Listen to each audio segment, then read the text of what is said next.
Badan Meteorologi, Klimatologi, dan Geofisika atau BMKG mencatat titik sebaran panas atau hotspot tertinggi, salah satunya di Sumatera mencapai 619 titik.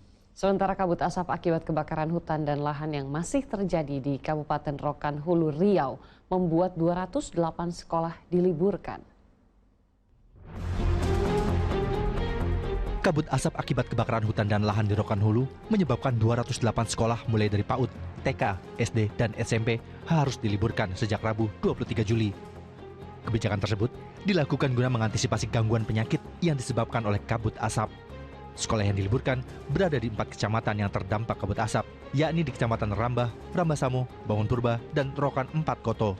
Si cuaca ini kita memang temperaturnya tidak bisa mengukurnya, tapi yang jelas sudah termasuk agak pekat, sehingga menimbulkan sesak napas bagi siswa yang mengakibatkan sesak napas, apa yang kita kenal dengan ISPA. Mungkin hal ini menurut Panang Bupati dan kita semua murid-murid atau siswa harus kita liburkan sementara. Pembelajaran sementara akan dilakukan secara daring. Langkah ini dilakukan sesuai instruksi dari Bupati Rokan Hulu karena kondisi kabut asap akibat kebakaran hutan dan lahan yang terjadi di Kecamatan Rokan 4 Koto. Diketahui, luas lahan yang terbakar mencapai 200 hektar lebih dan pemadaman masih dilakukan tim Satgas Gabungan. Di Sumatera Barat, banyaknya karhutla di perbukitan yang jauh dari sumber api membuat petugas gabungan kesulitan melakukan pemadaman. BNPB bersama BMKG Stasiun Bandara Internasional melakukan operasi modifikasi cuaca di 2 wilayah, Kabupaten Solok dan 50 kota yang sudah ditetapkan tanggap darurat kebakaran hutan dan lahan. Kurang lebih 3 ton garam akan ditabur dalam 1 hari saat penerbangan pertama pada jam 9 pagi dan jam 6 sore. OMC ini adalah instruksi dari BNPB untuk terhadap PT SHI, Sungai Fashion Indonesia itu untuk saat ini direncanakan diinstruksikan untuk 5 hari. Dari tanggal 25 sampai 29 Juli 2025. Dan nanti di akhir masa 5 hari tersebut akan dievaluasi apakah diperlukan untuk perpanjangan masa OMC.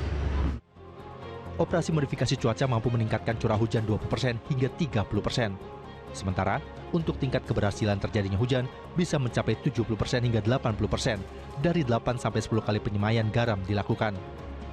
Sementara, Badan Meteorologi, Klimatologi, dan Geofisika atau BMKG mengungkapkan wilayah Riau, Jambi, Sumatera Selatan, hingga Kalimantan bagian barat masih terpantau titik sebaran panas atau hotspot yang memicu kebakaran hutan dan lahan. BMKG mencatat, per 24 Juli malam terdapat 2 wilayah titik sebaran panas atau hotspot tertinggi, yakni di Sumatera mencapai 619 titik, serta Kalimantan 1.321 titik, yang terdiri dari kategori ringan, sedang, hingga resiko tinggi.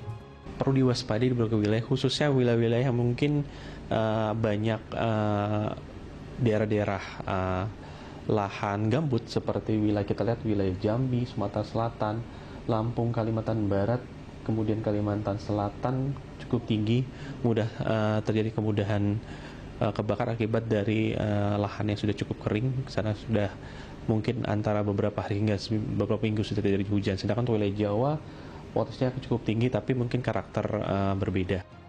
Kondisi ini disebabkan rendahnya curah hujan di beberapa titik, serta sebaran angin yang tinggi dari timur tenggara dengan dominasi kering. Kondisi ini juga diperkirakan masih akan terus berlangsung hingga September mendatang. Tim Liputan melaporkan.